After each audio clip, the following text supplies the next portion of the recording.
Hi and welcome back to the Quarry Garden. And this is not exactly the video that I had planned, but then the weather here in the UK never quite goes like what you expect it to. So winter's arrived. When I started this video, which was about 4 days ago, the ground was incredibly wet. All of these plants had just collapsed into a heap. There was nothing left standing. So I made the decision to actually cut everything back and clean up this border. 3 days later, the big freeze arrived and it's pretty cold. It's around about -2, -3 at the moment during the day. So it's quite cold, certainly by our standards. Probably not as cold as some of you watching in the US and Canada and places like that. You obviously suffer a lot worse than what we do, but this is quite cold for us.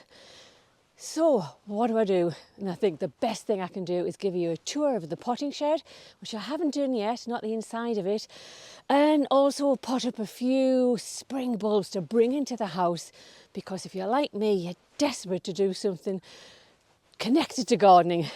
So let me take you to the potting shed.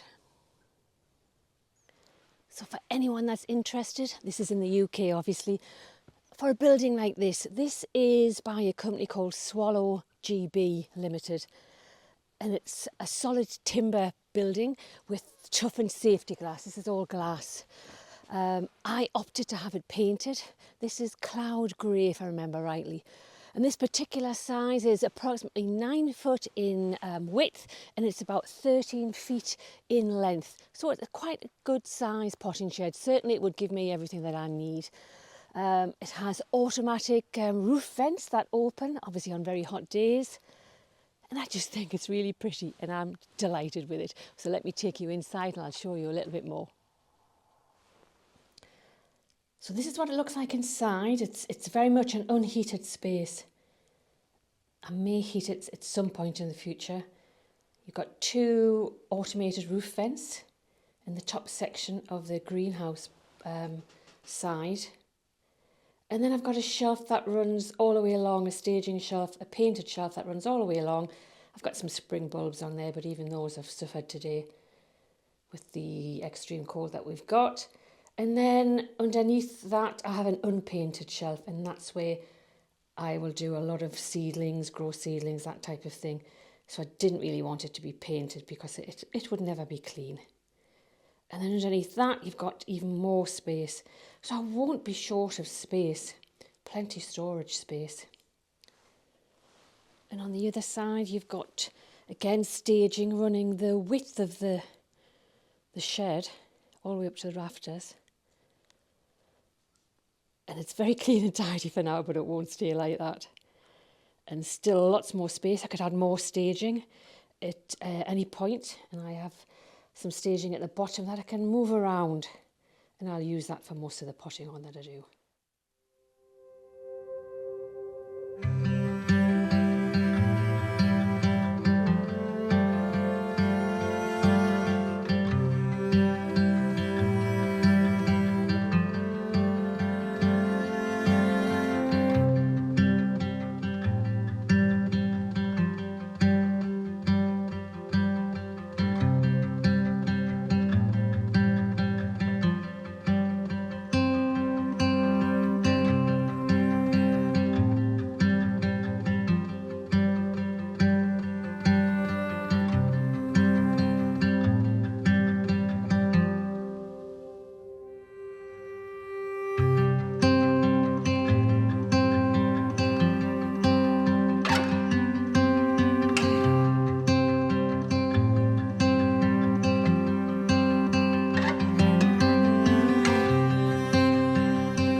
So if you're anything like me, you love to be surrounded by flowers, even in the winter. And instead of buying a bunch of flowers, I've made up a few pots to take in the house. The primulas, they will grow indoors and out. Indoors, you probably have to keep them watered a little bit more. This one I've added some hyacinths too, but they'll go in a cool spot in the house. I'm also going to make some pots up without using any soil, just leaving the plant in the pot or the bulb in the pot. And these are pots, these are just tin pots I bought at Home Sense, and they're really good for unusual types of pots for displays. So I've got a blue hyacinth this time. I'm just going to add it in there like that. And then just add moss around the top of the pot, so it hides the top of the bulb and the fact that you're not adding any soil. And this is moss that has come from the roof of my house, believe it or not. The blackbirds this time of year are constantly looking for grubs, and they just pick off all of the moss and throw it on the ground. So it's ideal for me in flower arranging. And then just to make it a little bit more of a showpiece, I'm going to add some greens that I cut from around the garden earlier. You can use anything for this. Anything that you forage around the garden, you can make it into a display rather than just having a bare bulb.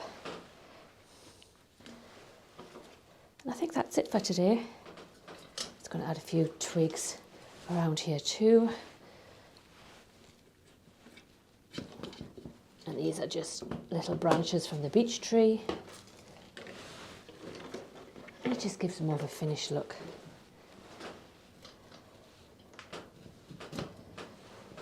But that's it. Next week, the weather's looking good, so I should be outdoors again. Hopefully moving on some of the jobs that I wanted to start this year in 2024. Fingers crossed. So I'll make up another one of these pots and I'll show you them all at the end. But thanks for watching and I hope to see you soon. Bye for now.